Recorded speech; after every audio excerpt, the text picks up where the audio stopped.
Russia Ukraine యుద్ధానికి ఎండ card అనేది పడే అవకాశం ఇప్పుడు పుష్కలంగా ఉన్నాయని మనకు కనపడుతుందండి. ట్రంప్ రీసెంట్గా కొన్ని సెన్సేషనల్ కామెంట్స్ చేశారు కదా ఎంజీ రావు గారు, భారత్ జీరో టారిఫ్కి ఒప్పుకుంది అని చెప్పి. ఆ వ్యాఖ్యలను కూడా భారత ప్రభుత్వం ఖండించింది. దాంతోపాటు చేసిన మరో కామెంట్, యాపిల్ తయారీ సంస్థకు చెప్పారు భారత్ను వదిలేయండి, అమెరికాలో పెట్టుకోండి అని చెప్పి. అయినా కూడా ట్రంప్ చెప్పిన దాన్ని ఆ సంస్థ యాజమాన్యం, యాపిల్ సంస్థ యాజమాన్యం పెడచెవిన పెట్టింది, లెక్క చేయలేదు. కారణం ఏంటి? ఎస్ అండి, ఇప్పుడు ఈ యాపిల్ కంపెనీ, యాపిల్ అంటే ఐఫోన్, ఇది తెలియని వాళ్ళు ఎవ్వరూ ఉండరు.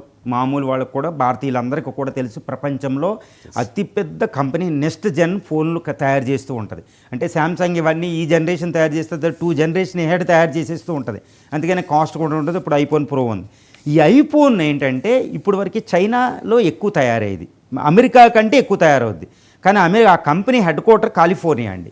కానీ ఆ కంపెనీ తయారు చేసే ప్రొడక్షన్ ఎక్కువగా చైనా నుంచి వస్తాయి.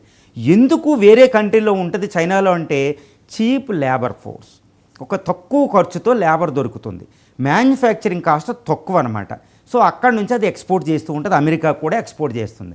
ఈ మధ్యలో చైనాలో డిస్టర్బెన్స్ వచ్చి చైనాలో కాస్ట్ పెరిగిపోతే మ్యానుఫ్యాక్చరింగ్ కాస్ట్ అంటే తయారీ కాస్ట్ అక్కడ ధర పెరిగిపోయింది చైనాలో, అక్కడ డిస్టర్బెన్స్ వస్తుంది, టారిఫ్స్ కూడా విధిస్తున్నారు. దానివల్ల చైనా నుంచి ఎక్స్పోర్ట్ చేయడం కూడా కుదరదు. అందుకని అది ఈ ఐఫోన్ కంపెనీని బెంగళూరు, నోయిడా, చెన్నై ఇలా తరలించేసింది, ఇండియాకి తరలించేసింది. ఇప్పుడు ఇండియా నుంచి ఎక్కువ ఐఫోన్లు ఎగుమతి అవుతున్నాయి. చెప్పాలంటే అమెరికా కంటే అమెరికన్స్ కూడా ఇండియా నుంచి ఐఫోన్లు కొనుక్కుంటారన్నమాట, ఇక్కడ నుంచి ఎక్స్పోర్ట్ చేసింది.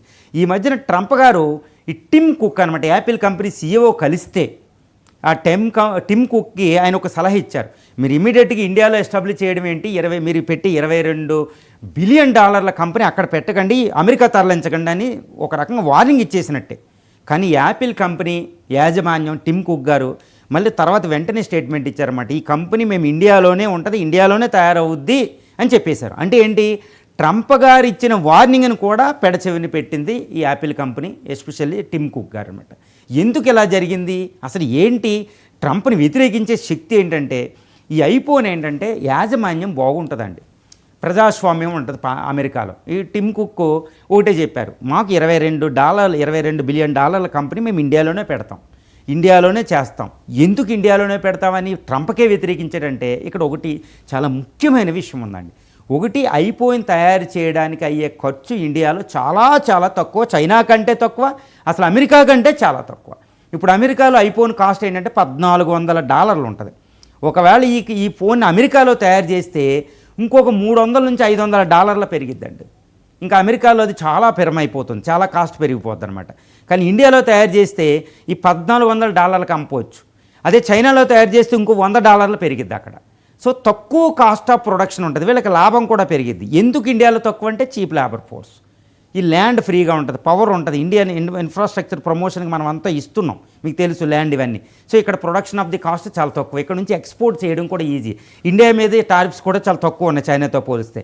ఈ విధమైన అంటే ఇండియా ఈజ్ ఏ మ్యాగ్నెట్ అనమాట.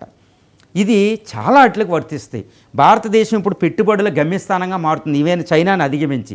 భారత-పాకుల యుద్ధం జరిగే సమయంలో కూడా, ఎందుకంటే చీప్ లేబర్ ఫోర్స్, మార్కెట్ కూడా ఇక్కడ ఉంది. ఇప్పుడు ఐఫోన్ ఇక్కడే అమ్ముకోవచ్చు, ఎందుకంటే ఐఫోన్కి పెద్ద మార్కెట్, ప్రపంచంలో 2వ అతిపెద్ద మార్కెట్గా ఇండియా అవతరించింది. ఐఫోన్ ఇక్కడ తయారు చేయడం వల్ల ఈ మార్కెట్ ఇక్కడే ఉంటుందన్నమాట. సో ఇన్ని ప్రయోజనాలు ఉన్నాయి కాబట్టి ట్రంప్ గారిని వ్యతిరేకించి మరి టిమ్ కుక్ యాపిల్ కంపెనీ ఇండియాలో ఉండిపోతుంది. ఒక పక్క ఉక్రెయిన్